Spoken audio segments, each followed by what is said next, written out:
有请主持人赵春。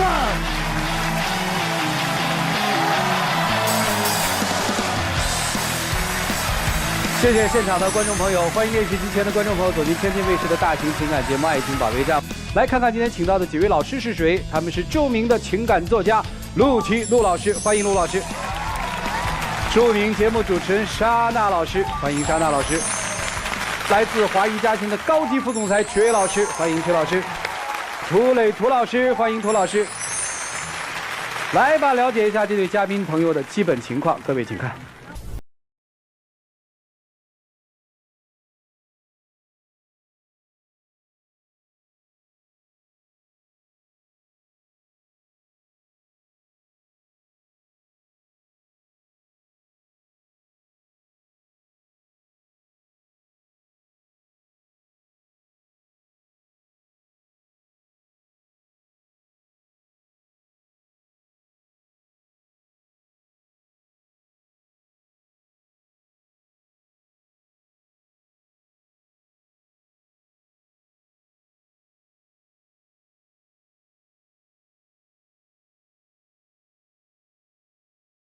交流的新方式，让我们掌声有请这一对，有请王先生38岁，来自广西待业；林女士28岁，来自广西销售。来，有请两位，有请。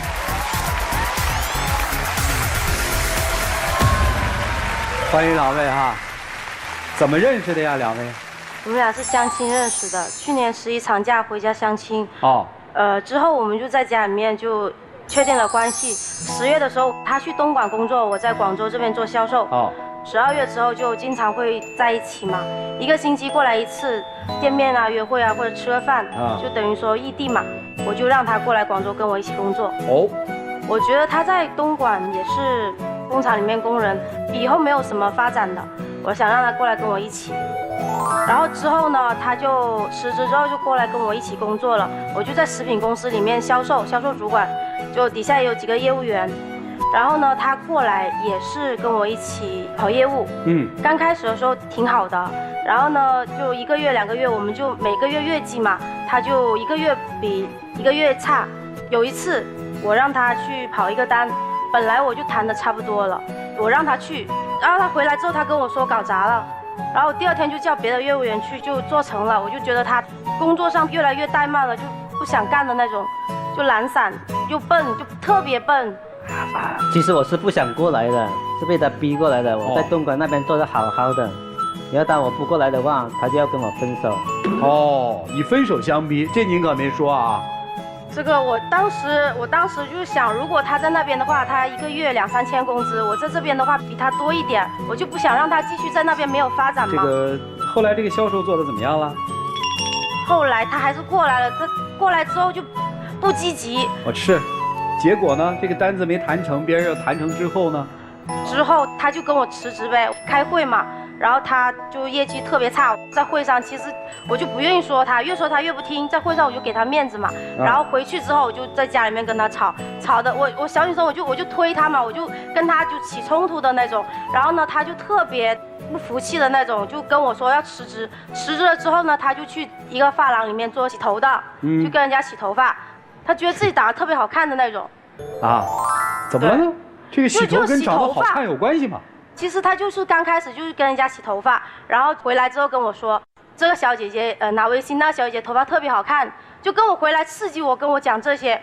我就是跟客户要了一些微信而已。什么客户？客户就是要微信吗？主持人，你说他这样对吗？回来做什么加微信了就客户，你觉得我会信吗？就是加了一个微信而已啊。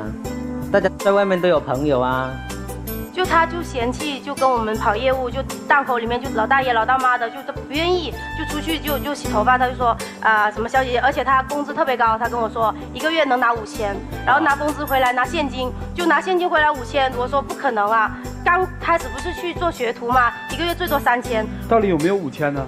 他拿了5000块现金回来，然后我看他手机转账，他就是只有3000，人家就只给他3000。他这不是跟小男孩一样那种，就你38岁了，你还拿这种小伎俩来骗我吗？因为你老说我赚钱赚得少啊，每次都骂我，就说我蠢，就说我笨的。这个能骗吗？你去跟谁借回来的？你借回来你不用还吗？到时候拿什么还呀？听明白，听明白，就是在工作上你觉得这男人工作能力不是那么强，理解的对吗？就销售业绩不太好，就感觉这听懂了。还有别的让您不满意的吗？就在生活吧。生活其实他也挺不得劲儿的。挺不得劲儿的啊！有时候跟他逛街，他就走在街上看到小姐姐，他说哇那大长腿，就跟我说哇那头发特别长，好漂亮啊，就跟我说。那我一边说我在街上我也没办法跟他吵这些，我就特别生气。那你把我当什么？你一点都不尊重我，我就觉得他特别。在外面逛街聊天啊，我看见帅哥也说啊，又不是单单说小姐姐。就是主持人，我就觉得他特别不靠谱，而且特别不尊重我。你觉得他好看吗？好看啊，这不行了吗？这叫什么？可是他在我面前，他跟我说别人，那我不吃醋吗？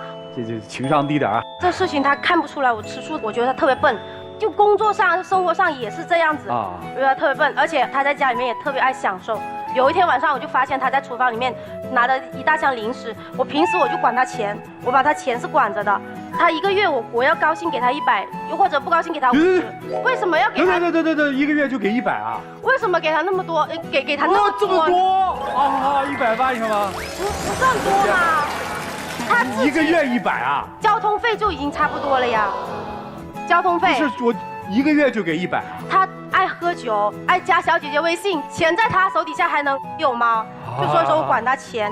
就有一天晚上吧，我就看他在厨房里面拿着一大箱零食，那一大箱零食得值个200-300吧。然后呢，我就问他这钱怎么来的，你猜他怎么跟我讲的？我自己攒的。他就说他自己攒的。兄弟，一个月花100块钱还能攒下来钱？哎呀，你可以啊。他平时他就是这样，就是装的。我跟你说，他就是装的，特别能狡辩。我能给钱是从哪儿来的呢？就释放钱啊。我就觉得他就肯定藏钱了，我就在里面找啊，找不到啊。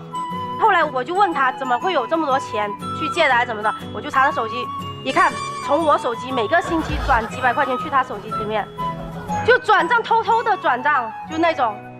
那也有我的钱啊！你不用狡辩，都从我手机转账，还把我的聊天记录删除了。一个月100块钱够用吗？那我给你钱，你拿去哪里啊？一天到晚跟我说小姐姐能放心吗？在你手上。哎呀喂，就特别恶劣，就删除了聊天，就2个人可以好好说，对不对？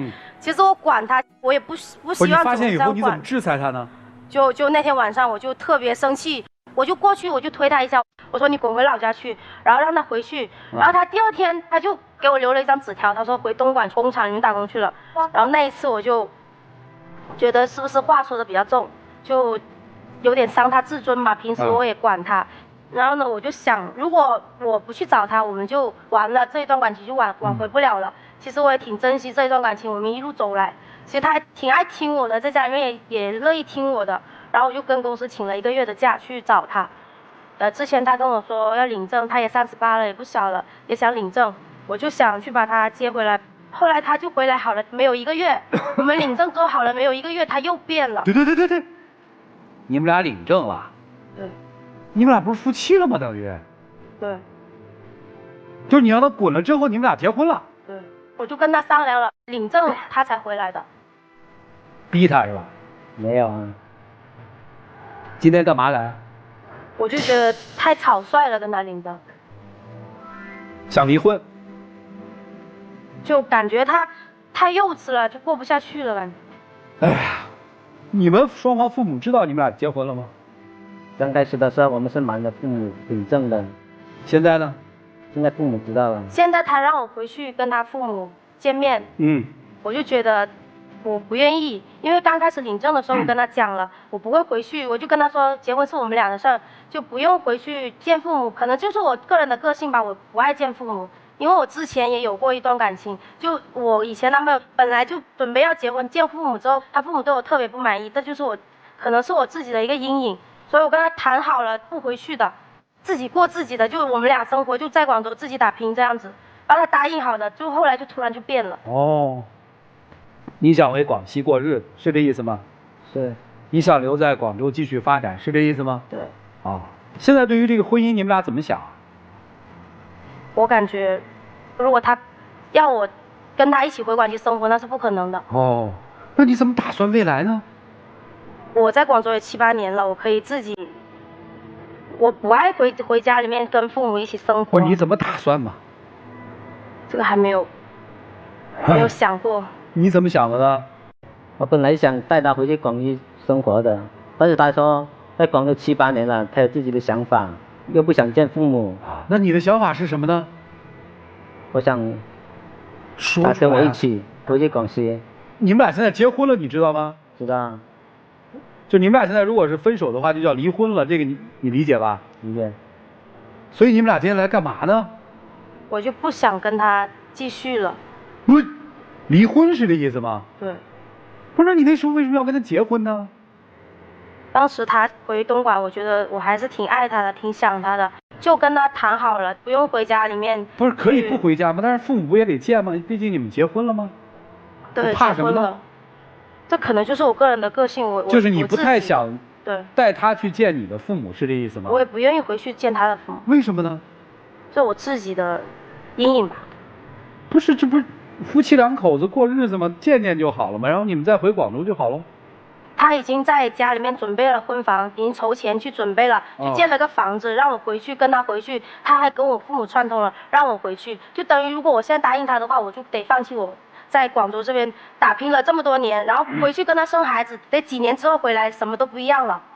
所以你的想法是还希望继续在广州来发展，不想让这段婚姻拴住你，是这意思吗？对。你的意思是想踏踏实实的回家过日子，不再这么辛苦的奋斗，是这意思吗？不是不奋斗，我是觉得结婚生孩子以后再出来奋斗了。哦，先生孩子再奋斗。因为生了孩子，家里老人可以带一下嘛。要是在这里的话，自己带的话就工作不了了。所以你们俩这日子过得挺糊涂的。他说离婚，你同意吗？不同意啊。那他说留在广州，你同意吗？我会回来广州的，但是他现在就是不回来。他现在人在哪？他现在人在广西，他就不愿意我在广州，非要我回去跟他一起回去。所以你现在等于是回了广西了。对。你当时为什么要嫁给他？就我挺愿意珍惜这段感情。当初结婚是谁提的？是你提的是吧？是我提的。是因为觉得他听话是吗？所以如果他要还跟你回广州的话，你觉得这个男人还不错，是这意思吗？对。行。他要不回广西，你咋整？那我只能来广州了。那就去呗。因为他太霸道了，什么都要听他的。我只提出了一件事，他就不听我的。你提出什么事儿？就叫他跟我回广西办一下婚礼而已。就办个婚礼，为啥也不去呢？就他父母跟我父母都串通好的，如果回去了就都会被劝，就不能来了。你是害怕办了婚礼就来不了了是吗？对，就老人家我就特别。你能承诺人家办了婚礼还能放人来吗？能。打算什么时候要孩子呀？我打算要孩子。你打算什么时候要孩子呀？明年吧。明年。你们越快越好，因为我已经38岁了，你不小了。这个日子过的哈，这也构成了一种我们看到的婚姻状态。你听起来其实内心是替他们焦虑的，是替他们不安的，因为面对这样一段生活，不知道他们把这个婚姻当成了是什么，到底是解决自己内心孤寂的一个良方，还是要寻找一个能够让我依靠的人。这一锅粥的感情，这一锅粥的婚姻，我们来听听老师们怎么说吧。一起进入丘比特问卷。王先生，问一句啊，你当工人当了多少年？一直是当工人的。从20岁。林女士，你觉得他笨对吧？刚刚听你说好几次了。现在的问题在于这个地方，就是林女士，你把他从他的生活里面强行拽出，拉到了你的生活里面，然后你发现他不适应你的生活，然后你说你太笨了，我觉得这是不对的。我个人认为这是用某一种在我的生活里的我的判断标准去判断另外一种生活，我觉得这是有问题的。有可能在你眼里看起来的笨，在别人眼里看起来可能是单纯，可能在你眼里看起来是幼稚，在别人眼里看起来是可爱，有可能在你眼里面看起来是情商低，但在别人眼里面看起来是很单纯的一件事情。重点就在这个地方，就是你不欣赏他。当你在这儿的时候，你说的所有的话给我一种感觉是什么？就是我不欣赏这个人，但我不能没有这个人。那么这个时候你要重新评估一下自己的感情到底是什么。为什么你对他完全没有一丝一毫的欣赏？你为什么你觉得这个人身上没有什么优点？他明明一个月交几千块钱给你，你只给他100块钱用，他明明对这个家庭是有贡献的，他明明也曾经想要去努力的工作过，为什么你至始至终你都一点都没有去欣赏他？但是你却又不能失去他。你们2个人各自想要走的那个路，并不是同一种生活，南辕北辙。你们是2辆车，分别开向2个不同的目的地。这个时候，还不如在这个出发的时候，好好的告个别。我觉得这可能是对双方最好的尊重。就这样，谢谢大家。好，谢谢陆琪老师。王先生、林女士们好啊。把结婚当成了救命稻草，我觉得林女士，你可能会有一天特别后悔自己做出这样一个决定，用结婚来挽回一段已经千疮百孔的感情。我不知道，就是这个结婚对你们来说有什么意义？你们把结婚这件事儿弄得特别的不美好，然后谁都想做对方的主，但都做不了。但我们大面上看是女方主宰男方，但实际男生你主意非常的硬，而女生有的时候可能也就是不服气的这一点。我明明已经能够决定很多事情，为什么到这件事情上我就主宰不了呢？用打骂来催促他进步，这就是你们之间的这种关系。我并不觉得你们之间有爱，你们已经是一种扭曲的状态了。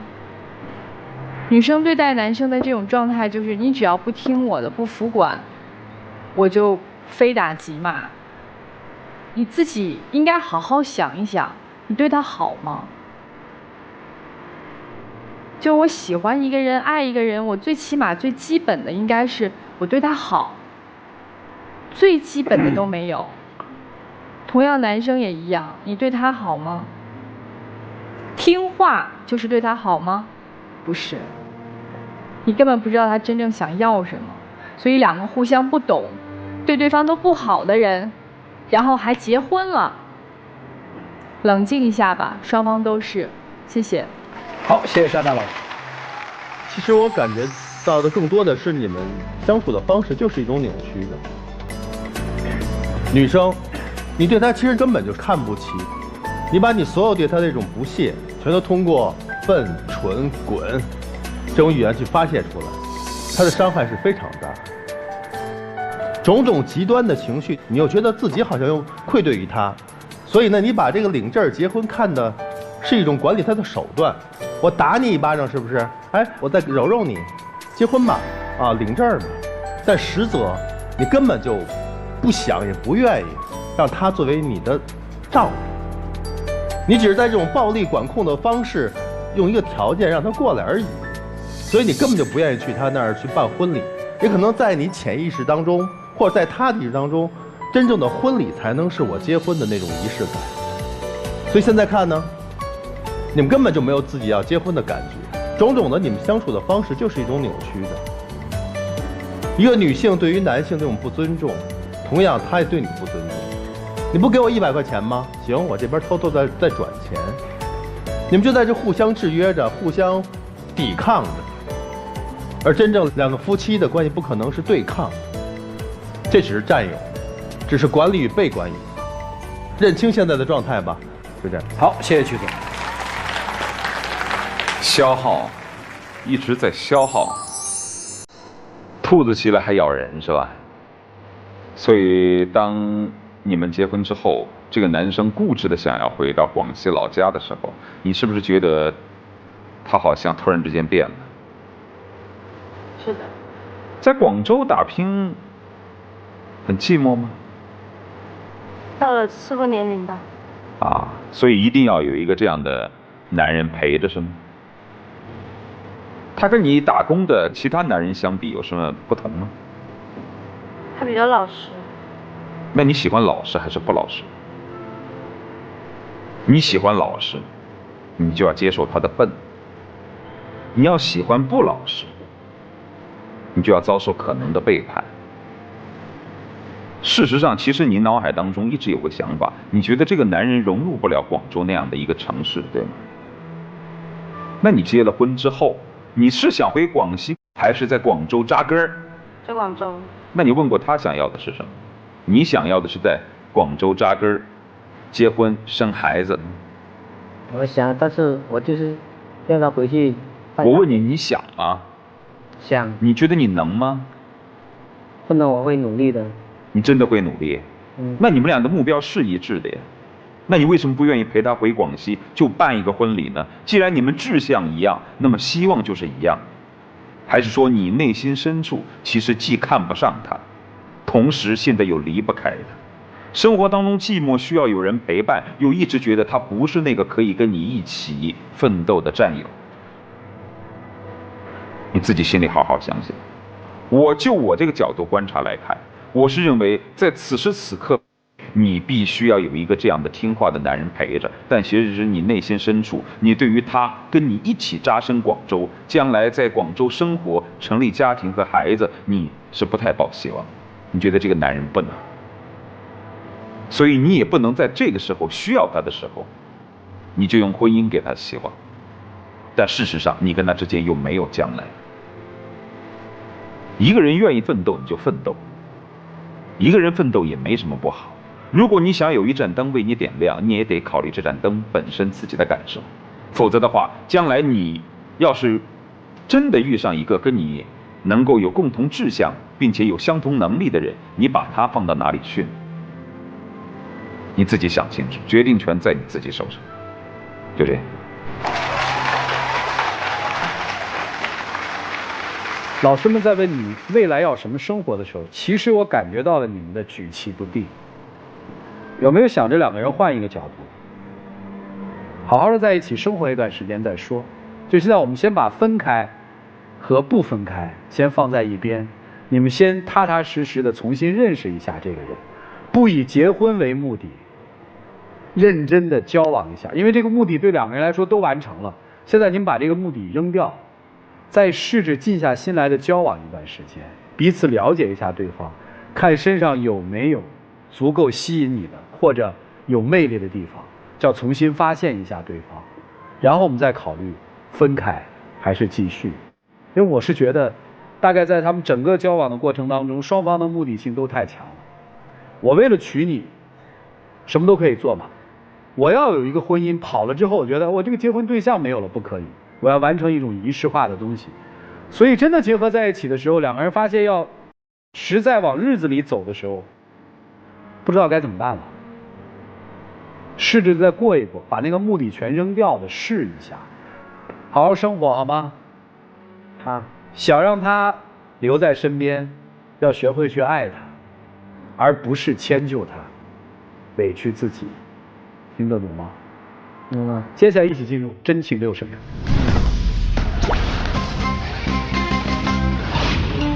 我想对你说，我会更加努力的向你靠近，我会改变自己的一些坏毛病，迅速的成长起来。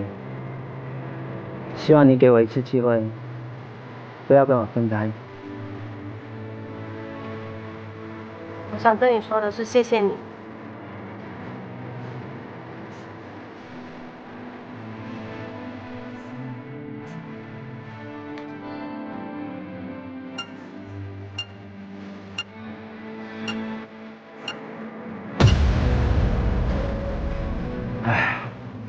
谢谢两位啊，请回吧，谢谢你们。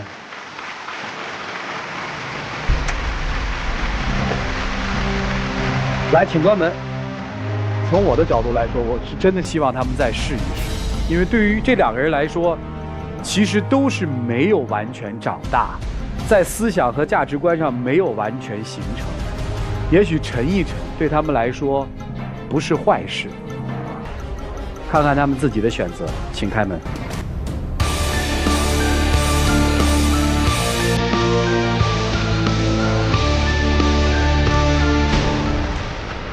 来，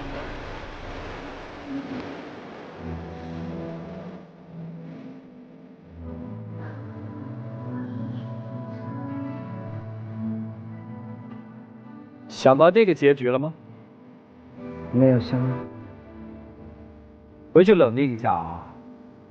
领证其实是挺草率的一件事儿，先回去好好工作吧，这很重要。你需要重新找回那个挺自信的一个你。还有话跟他说吗？老婆，其实我还是很爱你的，希望你过得好。先回去工作吧，把这感情放一放，两个人都冷静一下，好不好？谢谢你，请回，请回。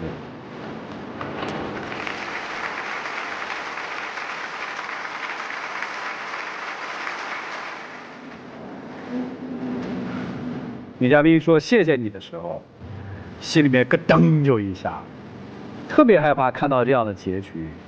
不是说因为一段婚姻要结束，而是你觉得两个稀里糊涂面对生活都很迷茫的人，因为自己的迷茫懵懂，而在人生当中要摔这么大一个跟头，你总想拉他们一下。所以来了解一下下一对的嘉宾又遭遇了什么，我们的老师又会如何帮助他们吧。各位请看。我只是想拥有一段简单的恋爱，可你的眼里只有事业，把我们的恋爱都快谈成合伙经营制了。咱们都是从苦日子过来的，你能不能别活得那么理想主义？如果没有经济基础，我们何谈以后？我现在只看得到你给我的转账，却看不到你这个人。我真的不想到最后丢掉了对方。事业和爱情并不冲突，如果你愿意走出舒适圈，跟我一起拼事业，我相信我们不会再有这么多矛盾。这是一个大命题啊，事业和爱情到底谁更重？来，掌声有请这一对，有请小孙25岁，来自山东创业；小王24岁，来自山东学生。来，有请两位，有请。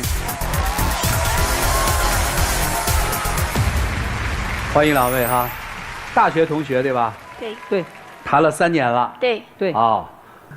在这个小片里面看到了一个大命题啊，好像在讨论事业和爱情的事儿，是吧？对对对，你们俩叫对是吧？这一对儿哈，来跟我们说说这个怎么会有这样的命题的想法的呢？发生了什么事儿啊？就是我就想要一份比较普通的恋爱嘛，两个人能在一起就行。但是他就特别偏重事业，特别想创业，然后也没有时间过来陪我。就是我俩的感情就是始于颜值毁于三观吧，像是。这不懂啊，解释什么叫始于颜值。就一开始在一起的时候觉得挺好的，但后来觉得不是这个样子的。他在大学的时候他就一直想去创业，做各种兼职，做各种中介，就一直也不好好读书。我没有不好好读书，因为我当时刚上大学，我给我定的一个目标呢，就是能够顺利毕业，拿到毕业证跟学士学位证就可以了。我给我的计划就是，我想去创业，然后想去做我自己喜欢做的事情。所以说，我就对我的要求就是能顺利毕业，然后不挂科就可以了。都实现了吗？都实现了，也没毛病吧？个人有个人的想法吗？啊。但是他一直去创业，然后后来就开了一个店嘛，开了个店之后。后来就倒闭了，他就一直在怪我。但是倒闭的原因是什么呢？我刚开始前期我去经营的时候挺好的，后来确实忙，我忙不开了，我呢去负责前面去找一些客户呀，谈一些合作，然后就让他过来给我帮一下忙，然后他帮了几天就倒闭了，然后当时我就非常生气。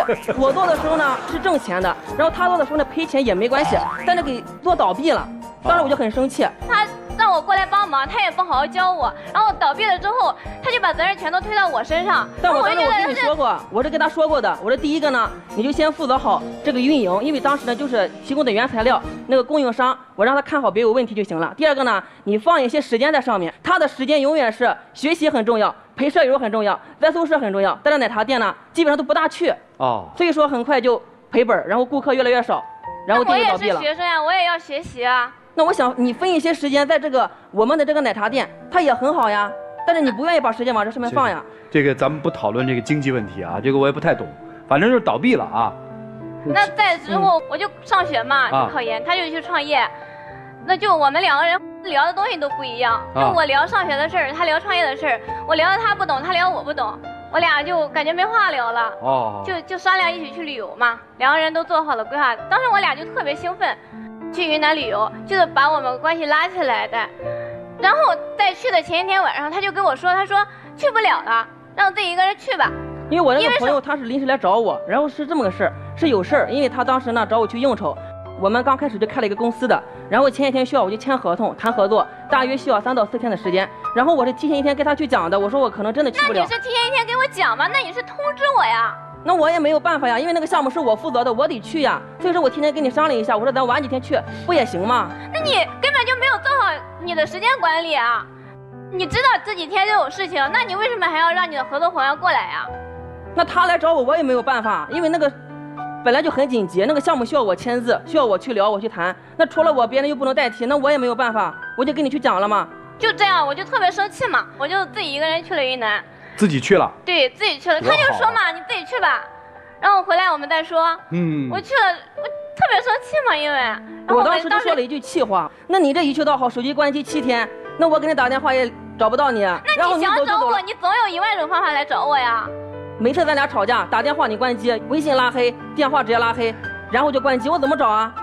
然后找不好的时候就行程安排，你想找我，你总能来找到我，这都是你不要为你自己的错误找借口行吗？我没有找借口呀，我感觉我当时跟你商量了，你又不听我的，你非要自己去，你去了之后我也很担心你，你这那么危险你还敢去？不是怎么危险？旅游一下怎么危险？他一个人去云南，一个人从徐州去云南是挺远的，女孩子一个人挺危险的。那你陪他去啊？我当时去不了呀，我也没有办法。他自己的事情永远都比我们2个人的事情重要。找着没？找着了。找到不就完了吗？就觉得这件事情，我就觉得挺委屈的嘛。本身就是想去促进2个人的关系才去旅游的，我们的关系都已经到这个程度了，就想去拉近一下我们关系，到闹成了这个地步嘛。他这种性格就让我特别受不了，就是他做什么事情，你看就刚刚的这个态度，他一点都不觉得他做错了。在生活当中做什么事情他都是对的，我都是错的，就是从不低头是吧？对，从来都不会低头，就是包括对朋友、对同学，在上大学的时候就打球、打游戏，打篮球快要输了，立马就走了。你以为留下5个人在场上斗地主呢是吧？打麻将的是吧？然后打游戏一旦要输了，立马就把游戏退了。他同学考研考上了，请大家一起吃饭嘛。他立刻就不吃了。对，人家都不去。我不是不去，因为当时我同学考研呢，他交的朋友都是属于考上研的，我就觉得我去了之后呢，我们交流的东西他就不一样，我就觉得我没有去的必要。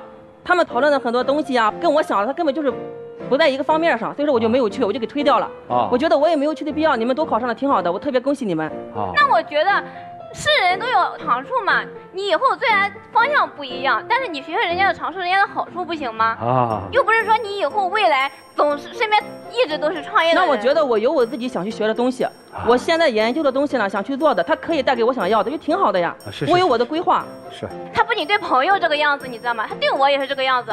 就不管是我们吵架，你看刚刚就包括刚刚在台上，他都一定要吵赢我，就我们冷战。一定要去，我先去服软，我啪啪跑到他跟前认个错，我错了，对不起。就算是我吵再狠，我离家出走了，他就觉得啊，你想清楚你就回来找我了。但是我觉得我做的这一切都是为了去保护他。不，你听懂他说的意思是什么了吗？啊，听懂了。啥意思？他就是觉得我自己性格太固执。还有呢，最核心的是什么？我是女生，你要让着我，怎么回事啊？但是我是为了保护他呀。保护啥？人离家出走，你说走吧，等你想清楚你就回来，这叫保护啊？哎，还是挺喜欢的是吧？其实也挺喜欢这个性格的，对吧？积极向上，总不是天天游手好闲，对吧？现在怎么样关系？现在就是他最近他的公司就赚了点小钱嘛，然后他就开始特别急功近利，就是觉得赚了点小钱就开始赚大钱。我觉得公司刚有一点起步，现在。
不行，我只是想让你认清你的位置，你并没有那么重要。我重不重要我知道呀，那肯定不能你来说了。我知道你对我很重要，我能照顾好你就可以了，这还不行吗？我问问女生啊，我听这个男生刚才的这一段话里面，其实充满了抱怨。你是对他的整个的事业不太认可吗？并没有不太认可。你刚才想说的说了半句，男生就开始发飙了哈。你那上半句是说他只是跟对了人，是什么意思呀？就是他们之前是一个团队，然后他们团队的几个创始人就创造了这么个项目嘛，然后他只是跟对了这几个创业合伙人，其实他并没有出很多的力气。那是你看到的表面，你从来没有去了解过呀。你这样说让我感觉心里边特别难受。不，你是原始创业人之一是吧？对呀，我们是一起，我从来没有让他去过。我就想让他认清自己的现在这个位置，他并没有在公司里特别重要，不是说每一场应酬他都要出去。大部分的时候我们都在的，我们基本都在那，那我不在那不好看呀。那每次都不在那儿，那我觉得总是这样不大好。有一些应酬，其实他不在也能很好的去解决。我就想希望他现在去提升自己，不要像现在这个样子。而且他现在就是稍微有了点成绩，就开始报复性消费。就是比如说我们之前我们去商店去买衣服，人家就对我们爱答不理的，然后他就现在故意去那个店，一定要指着那个店员说：“你给我拿这个，你给我弄那个。”那我衣服都是给你买的呀，就是刚开始的时候嘛，我们去商场去买衣服呢，服务员也不爱去搭理他。哎，我当时心里面就在暗暗的发誓，现在我给你买不起的，我以后一定给你买最好的。我们还来这个店，我就想证明一下我自己，我说可以的。但是你不觉得你这样太小气了吗？你这样去故意的去找人家找事儿。我只是去衣服给你买，不要总拿着我当借口。你就是一个小气的人。我就是现在就想让你提升自己，怎么了？我觉得我现在可以跟我的朋友在一起，能提升我自己，挺好的。女生是不是觉得男生有点飘了？现在哈？对。行，但你希望他多学习一下，再提高，别太飘，是这意思吧？对。啊，行，问问这个他管你吗？也管。他管你哪些方面呢？就是不允许我干这个，不允许我干那个。我都是为了他好，因为他被骗过好多次。刚开始上大学，一个高中同学找他去借钱，第一次借了，第二次又借，我说还了吗？没还。我说你别借他，后来又借了，借了之后就把他给删了。删了之后钱就要不回来了，我还打电话找了那个男生没找到，反正这种事情挺多的。我就想你听我的准没有错，我会保护你的，因为我的社会阅历比你多。哦，他就觉得这样是挺保护我的，但是我觉得，对，这就要给你所谓的交友建议，还管你什么呀？他现在就想让我跟他去创造财富嘛，就一起去挣钱，然后还想让我跟他分担家务，去帮他照顾他的父母，还想让我跟他去公司里去管理员工。还想让我在外面能够陪他去应酬，就要求我干各种各样的事情。他不仅要求我干这些，他还一直觉得我读的这个英语专业都是没有用的。所以他现在希望你不再上学了，而是参与到他的创业当中去，是这意思吗？我是这样计划的，因为英语它是一个工具类的学科，当然读研挺好的，但是我觉得他现在读研3年会错过很多的机会，包括我们俩的价值观也会越来越不一样。我觉得现在我们2个人能够在一起去奋斗现在的事业。就可以慢慢的以后都有了时间了，然后再可以继续去读研。而且我觉得我现在经常去应酬，我的身体越来越差，就是胃越来越疼。我希望能够替我去照顾我的父母。就是他就希望我能够陪他去应酬，陪他去喝酒，然后我们俩在医院里收了一堆钱吃住院。我没有这样想过。那你的意思就是这个意思啊？我肯定希望我们俩健健康康的，然后呢健康也有，财富也有啊。所以男生是希望女生跟你像一个人一样。你们共同完成一件事儿，对吧？对，是这意思吧？女生根本不是这个意思，他就是想他顾不了他父母，他顾不了公司，2个顾不起来，然后希望把我当成一个工具似的，当成一个钢铁侠似的，又能照顾父母，又能照顾家庭，又能兼收事业，还能一起应酬。所以你不太愿意哈？那你自己想做什么呢？我就是想学习嘛，从内在提升自己。他很鄙视我的理想，我一直就是想去学英语嘛，就一直想去当老师，但是他就觉得去学英语没有用。我觉得他以后去读现在他这个工具类的学科，还是去找工作。那如果说今天我们俩在一起的话，我们可能会比他现在这个提升的更高。他缺少很多的社会阅历，只是在学习，也没有去接触过这个社会。读书是一种学习啊，接触社会也算是一种学习对吧？我觉得读书确实挺好的，但是这3年过后会发生很多的变化，而且他就算再读3年的研究生，也比不上一个外国人的一个英语水平。我觉得等以后我们事业越做越大，然后再继续去把你的兴趣去发扬起来也可以。好，我问问女生啊，你要求他玩命挣钱了吗？没有，我没有觉得，我并没有说让他使劲的去挣钱。我觉得我们现在就挺好的了，就是有一些好的东西我们有可以，但是没有我们也照样过得去。就之前我们，所以在你心目当中，你想象的理想的生活是什么样？你不要用什么平常人啊，不要用这种来形容，不要用形容词来形容，你来描述给我们听，你想要的生活是什么样的？越具体越好。就我想我们有一间比较好的房子。多大？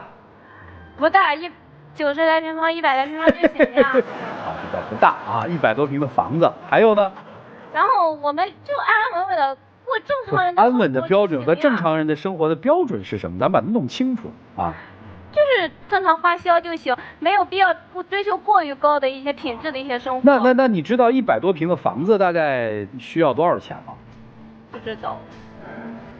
希望一个什么样的女人陪着你走以后的生活和日子？我觉得她就挺好的。她怎么好了？当时我奶奶的身体不好去世了，在我当时最难的一个阶段，是她陪着我，我特别喜欢她，而且我也希望我去改变也好，还是她去改变也好，我都希望我们能够去走一辈子。哦，哎，这男生有什么好啊？就是他对我特别照顾，就事无巨细的都对我好。我有一些东西我觉得挺贵的，比如说像口红啊，挺贵的，我都觉得挺舍不得的。但是他舍得给你花钱。对，啊，而且他对我父母也挺好的，他知道我父母身体不好，每次都会买一些营养品。所以其实挺有意思的，吵归吵，你冷静下来，把所有的条件放在一起分析，好像女生所描述的男生对她的好，是需要一定的物质来支撑的，对吧？对。看起来好像女生还不太愿意接受。那是因为已经接受了很多，我们可以看到男生也可以感受到压力，女生也会困惑说，我要的并不多呀，为什么你要那么玩命呢？你是在给我奋斗吗？还是在实现一个所谓的个人价值？所以在这里面可以看到大量年轻人的很多冲突，我相信你们俩恋爱谈到现在都有点苦恼，那到底应该怎么办呢？我们听听老师们的分析，一起进入丘比特问卷。问题他们自己都很清楚嘛，女生上来就说始于颜值，毁于三观嘛，啊，这个颜值我大致理解成为是因为表面的一些原因，两个人在一起了，表面的吸引啊，浅层的，但等到真正进入生活之后，你会发现两个人在价值观上面的冲突太深了。其实你们两个人之间的关系有一个很大的问题是，你们在相互侵入对方的价值观。三观越有区别的人也可以在一起，不是说每个人三观必须完全契合，这个很难嘛。那你觉得你考研是对的，我也认同你考研是对的；你觉得你创业是对的，我也是创业的，我也认同你创业是对的，可以互相保留嘛？为什么你非要让他来认同你？为什么你必须要去改变他来认同你？没必要嘛？为什么你一定要让他去坚持啊？你就跟他说读书不重要，你就不要考研了，凭什么？就是因为你觉得自己成功了，自己身边需要一个服务于自己的人吗？不对。你看你啊，你说最多2句话口头禅，第一句话叫照顾好你就行了。你现在所有的照顾就是给他转账，他需要的是这样的照顾吗？或者他真正现在缺失的是这种照顾吗？并不是，他需要你情感上的抚慰，你没有，这是第一个。第二句口头禅，我为他好。你为他的这个好，他认同吗？他并不认同。你所有为他的那种好，对于他来说都很难受，因为你在压迫他。其实，他选择了，他希望事业是重于感情的；你选择了，你希望感情是重于事业的。只能说你们两个人的选择目前是不一样的，你们要找到某一个妥协的点而已嘛。你们去找那个界限嘛。就你天天说你不来陪我，那你有告诉他你来陪我的这个量是什么吗？我们是不是需要有个量化呢？比如说每个礼拜我要1天作为家庭日，这样的量你有给他吗？这样的界限你有给他吗？划一条线给他，告诉他我需要的是7天里面的某一个24小时。我觉得这也不难吧。7天里面有一个24小时专门给你，不陪客户，我觉得是可以做到的。所以这就是界限的问题。最后我说一下我自己对自己的反思。其实我跟你很像，我20多岁的时候狂得没边了，就觉得自己特别厉害。我也有爱人，天天教育他，你应该这样，你应该那样，你就应该好好的学什么什么什么东西，未来怎么怎么样。他看着我就跟我说，你确定你说的东西在未来还会是这样吗？当时我不理解，我那么成功，我那么年轻的时候我就挣那么多钱，凭什么你认为我是错的？事实已经证明我是对的。1年以后都没到2年，1年以后欠了上百万，我还了好多年才还完。回过头去，我发现那个时候我说出的所有的话都是一种狂言。那个时候我觉得自己特别成熟的话，其实是一种幼稚。老祖宗跟我们说了一句话叫德不配位，我觉得他一直想表达这句话，叫德不配位必有灾殃。就是当你到某一个位置，当你得到某一种财富的时候，你的品德、你的知识、你的价值必须要达到这个位置。当你没有到这个价值的位置的时候，但你获得了那么多，将来有一天要还回去。我很欣赏你的坚持，但是你也一定要听一听自己女朋友究竟在表达什么，她是真的是为你好，不要吵，相互之间聆听一下，好好的尊重一下对方。其实你们2个人说的话里面都有价值的那一部分，去听一下对方有价值的那一部分。就这样，谢谢。小孙、小王，你们好啊！你的问题，小孙的问题，我觉得陆琪老师说的非常的到位了，我就不多说了。飘，怎么落地，自己想。我着重想说一下小王，我觉得在你身上隐隐约约我有一些担忧。你的潜意识对生活是有要求的，而且对生活的这种要求不低。然后你现在每天抱怨说，我见不到你人，我见到的只是微信上的转账记录。那我想问一下，这些转账你收了吗？收了。收了。所以你不能一边享受着它带给你这种经济上的富足的生活，一边又抱怨着、埋怨着你不陪我。你明白这个道理吗？就是其实你也是想要这些的，我想要过好日子，过好的生活，但是你想要的同时，你要明白这些是什么换来的，所以他就会觉得累呀，他就会觉得你要的我都给你了，你还要什么？当然他有错，他错在哪儿？他错在他在忙的时候有很多细节是可以体现出他在乎你的。你要的其实是我能明确的知道我在你心里有多重要，对不对？我能明确的知道你有多在乎我。可是在他心里觉得是什么？我对你的在乎就是对你未来生活的规划，我对你的在乎就是我能买得起这90、100的房子娶你进家门。所以你如果两头拧巴的话，你又要这个又要那个。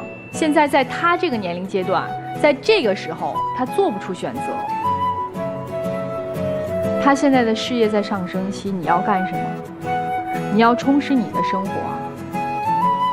你应该想想这个问题，你到底要的是什么？好吧，好，就说这么多，谢谢。好，谢谢尚娜老师。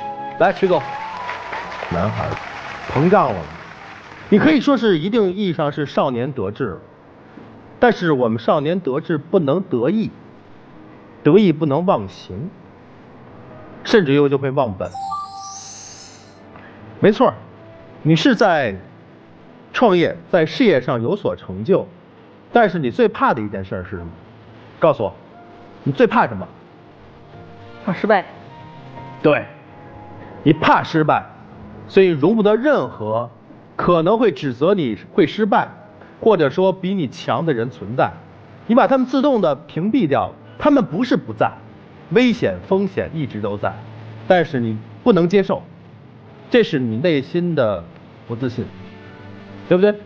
你内心比所有的人都要紧张，说万一有一天我失败怎么办？不敢去想，以至于说我每一个选择都是必须正确，而且是就是正确，对不对？所以说在事业上你一定会摔跟头，而且可能为期不远了。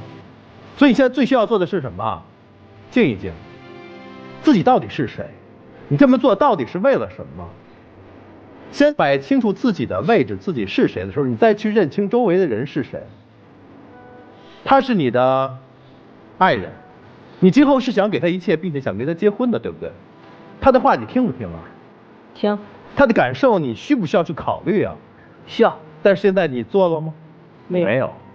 你只是在自己以自己目前顺风顺水的样子去对他指指点点，你这不对那不对，你不该去考研，你应该怎么做？你只要帮助我去照顾老人，帮助我管理员工，然后维护我们的小家就好了。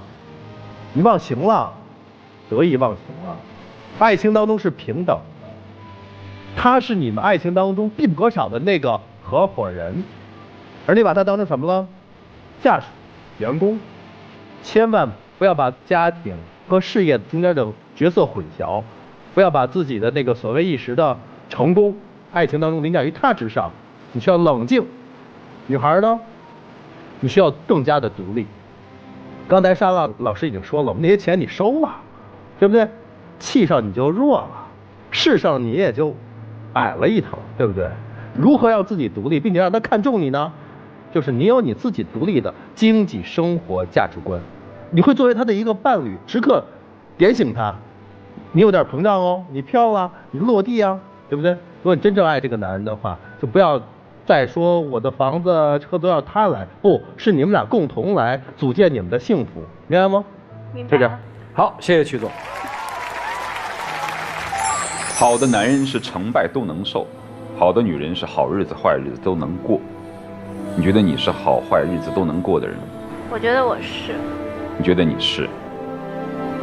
其实上台之后虽然一直在吵，但多少还算得上是平和，一个在指责，一个在解释，直到你的一句话把这个平衡打破，就是你所说的，在你们公司你没那么重要，就这句话打破了你们所有的谈话，他才突然之间暴怒了起来。他最在乎的是什么？他在乎的是别人眼里他是否成功。你太在乎别人的目光了，他是因为太生活在别人的目光里而忘记了自己奋斗的初衷是什么。你是太想过自己，凸显自己而忘记了别人的感受。有哪个女朋友会在这样的一个舞台上指责自己的男朋友说你没有那么重要？说这样的话，你不觉得很刺伤他吗？你总说你不陪我，但是最重要的一点是，他看不到你的价值。你的价值是什么？我整场下来，我也没有听到你的价值到底是什么。作为要体现自己价值的女性来说，一方面不要伸手伸得那么理所当然，第二，知道对方的底线是什么，尤其不要专门怼着对方的底线来。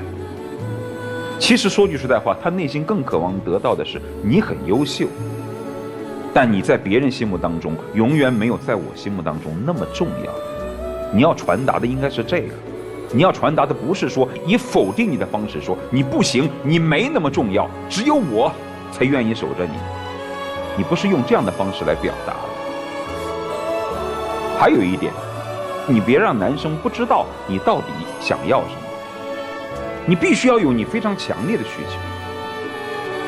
如果你对他说我现在很需要你，但你不要让我习惯了没有你的生活，等到哪一天我要是习惯了没有你，我不太需要你，也许我们就走到末路。那比你去指责他说你不重要，这些带有情绪的否定的话，要更让他感觉到你们之间爱的初衷到底是什么。如果你要让一个男人看出你的价值，你真的得要有自己的生活。你想考研究生你就去考，你想学英语你就去学。只有你真正的体现了你的价值的时候，你才能更好的爱别人，别人也才能更好的爱你，好吗？好，就这样吧。好，谢谢老师，谢谢涂老师。大家仔细想一想啊，爱这个东西不是索取，爱就是心甘情愿的付出，仅此而已。对方能不能感受得到，你要不要求感受得到，那是你自己内心的一杆秤就可以了。你看看这段恋爱谈的，谁错谁也没错，他是努力奋斗、勤恳的劳动去换取财富，我们提倡这种价值观。他读书错了吗？也不错呀。这里面没有什么对错关系，年轻人的特性反正都在这个地方呈现。唯一需要静下心来考虑的，不管男生还是女生，你的婚姻不是给别人看的，是要自己幸福。你的生活不是别人可以主宰的，能主宰生活的只有你自己。想清楚这些，好吗？剩下的时间你们自己考虑。来，一起进入真情60秒。亲爱的，对不起，我知道这些年以来是我做的特别不好，然后一直忙于事业，然后忽略了你。我希望刚刚老师们讲的我都记在了心里，往后的时间里我一定会多去照顾你，多跟你去交流。然后呢，你有什么建议都可以给我去讲，我也会放下我所谓的面子，希望你能给我一个机会。其实我觉得你也没有那么不好，我会去好好去提升自己的，争取能跟上你的脚步。好的，我一定会努力。请亮灯吧。谢谢两位，请回吧。谢谢你们。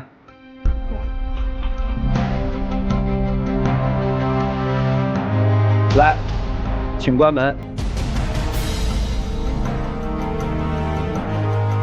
来，我们来看一看这对年轻的朋友自己的选择是什么，请开门。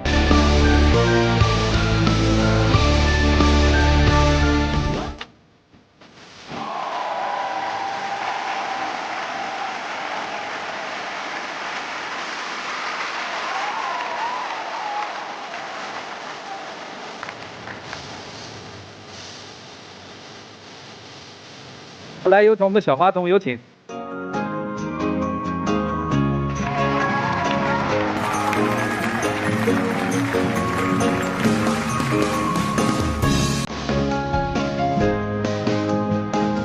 见证你们的浪漫时刻，来，各位请见证。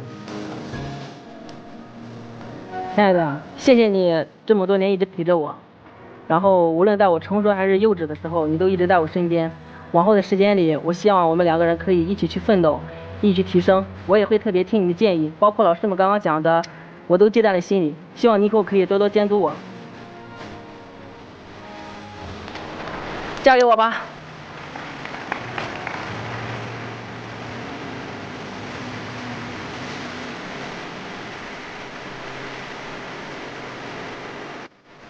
谢谢谢谢两位，请回请回，祝你们快乐啊！谢谢老师。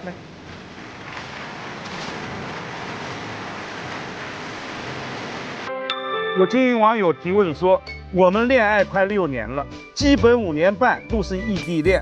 为了他，我现在来到他的城市发展，但是才过了2个多月，他又跟我提分手。我想挽留他，但是他态度很坚决，我该怎么办？有时候啊，异地恋它更多的是产生距离美，相守在一起可能还产生更多的矛盾。所以面对这样的一种状况，你们应该静下心来，理性的好好的谈一次。如果说有一些矛盾是无法化解的，我想我们好聚好散。